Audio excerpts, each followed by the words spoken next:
Welcome to GigaIO's series of how-to videos. In this video, we'll show you how to compose with FabreX using Cloudshell.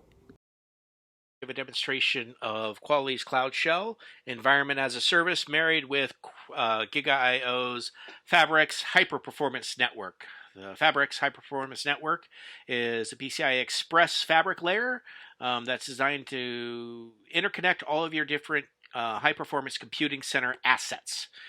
This gives you the capability of putting all your different assets, NVMe flash, CPUs, servers, GPUs, all those different pieces onto a fabric that is PCIe Express based. This gives you the same performance as if it was on the motherboard on PCI Express. It gives you the same sort of ultra low latency and ultra high bandwidth. And married with Cloudshell's asset management capabilities, this turns your high-performance computing center from a one-size-fits-all into a recompostable stack. So if you have a high-performance computing center that is a co-tenancy, you can basically now go from that one-size-fits-all, where you have sometimes jobs that are overutilizing some assets and underutilizing others, to tailoring your assets made available to the different jobs based on what you want to do. This gives you a whole different level of control, of monitoring, of performance and capabilities. One of the way Cloudshell approaches this modeling is through something called blueprints, and these are what we're looking at here. This is a blueprint catalog specifically for GigaIO. The blueprints themselves are basically a safe deployment, and they can be tailored from ultra simple, where you start off with a basic set of assets, and you can on demand marry up assets and deploy them as you see fit, to something that's much more complex that you can schedule ahead of time to run a set of assets, deploy that set of resources, go into the server, update configurations, update data, update containers, and run any sort of jobs. So it can be scaled in both directions very easily, and they become basically saved assets that are made available to your users. All of this from Cloudshell is run through an HTML5 portal. This gives you also the capability of taking your high-performance computing center and making it self-service. So you don't necessarily have to have people open tickets when they need a system built or a job added or anything like that. It can be a self-service item, which reduces basically your administrative overhead, and it speeds up your clients that are using it because they don't have to wait for anything. They can come in and use it as they see fit. So in this example, we're actually going to go through what's a low-level build, and we're going to add resources into it and go out and deploy it. So we're going to start off with the CentOS build resource. One of the nice things too is that this can come with a full set of instructions, and in this case we're taking a look at what the compute stack looks like. This, on the back end from an administrative point of view, is an HTML5 web page. It comes with a built-in graphical what you see what you get editor, or you can drop in raw code, whatever your level of skill there is, but you can also easily embed any sort of assets that you would like. If you want to embed web pages, movies, you want to embed hyperlinks out to, say, a more detailed help page, or even out to, we have 2 banks of GPU units. Each of those are going to have 4 of the NVIDIA K80 GPUs, which have 2 GPU processors on each. And we have 2 banks of NVMe flash storage available to us.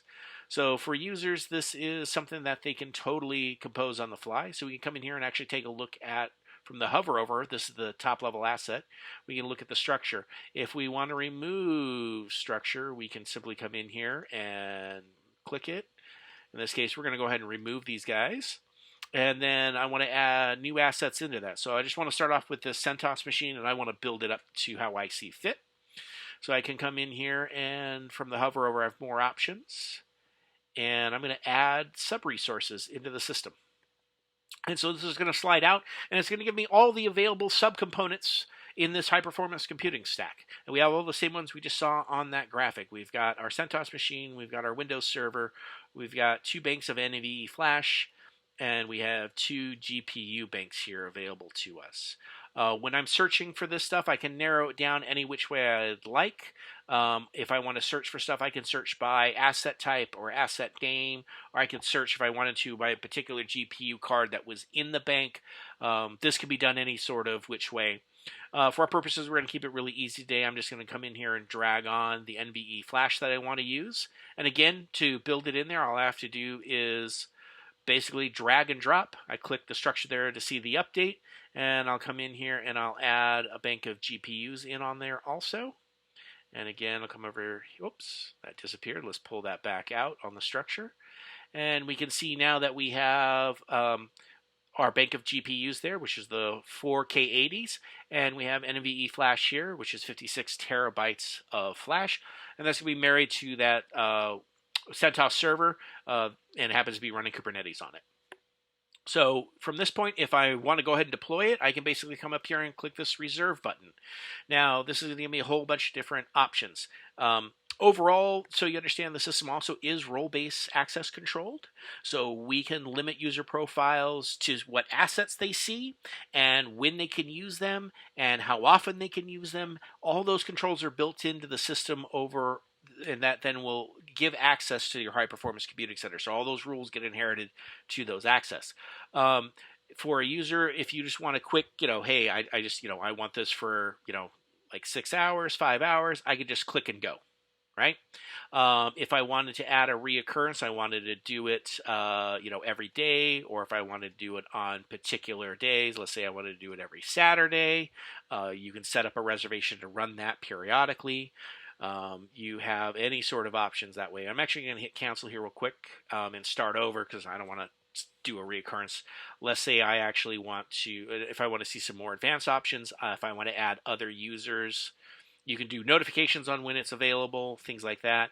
If I want to add an additional user in here, I could add an additional user that have access to my stack. If I'm the admin, I'm actually building it for somebody else. I can change the ownership on that if that's what I wanted to do.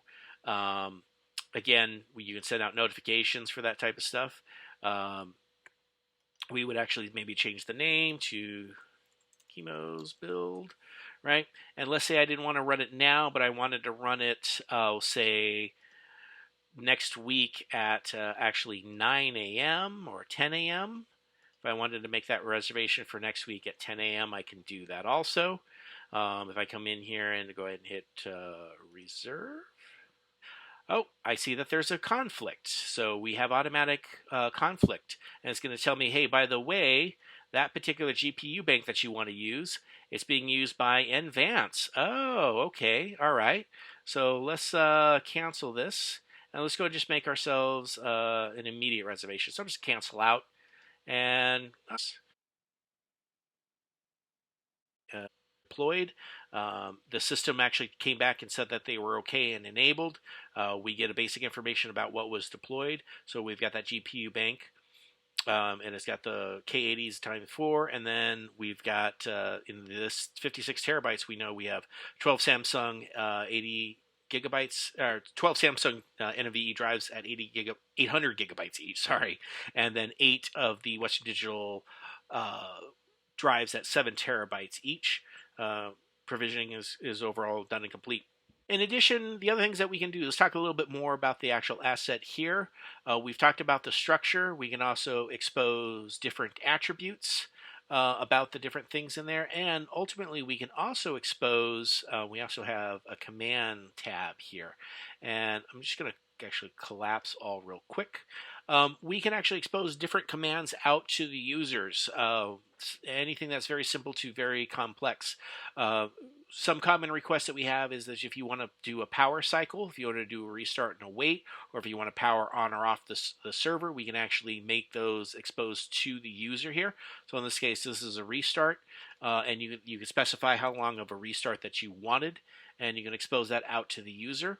We have a couple other utility commands also embedded here. Again, and this is fully flexible. We can make this do whatever we want it to do based on what whatever your users would need it to do. We have the capability of showing a current configuration, and that's actually the same information that we're seeing here at the end of the screen, which is just gives the user an idea of what they have available to them on that stack. The redeploy, in the event that the user wanted to recompose the system, they wanted to add or remove assets, they could do that, and they could click the redeploy, which would then jump over to our existing Windows build. No reason, we already have this up and running, so we don't have to wait. So let's hop over here and take a look at what's going on over here. So one of the things that we can do, like we talked about, is we have embedded commands available here for us. And if we wanted to, I'm just going to clear that off. And if we wanted to see the current configuration that we have deployed here, I can just click on that. And it's going to give me the current configuration. So it's going to query the system. It's going to take a look at what the FabreX system sees that it has attached to it and deployed. And we'll see what we have here. So in this case, we have the NVMe flash, 10 terabytes. That's 13 Samsung 800 gigabyte units. And we have the GPU bank here with the NVIDIA Tesla K80s, 4 of them. All right. So that's an example of how easy it is for the user to execute a command on the system.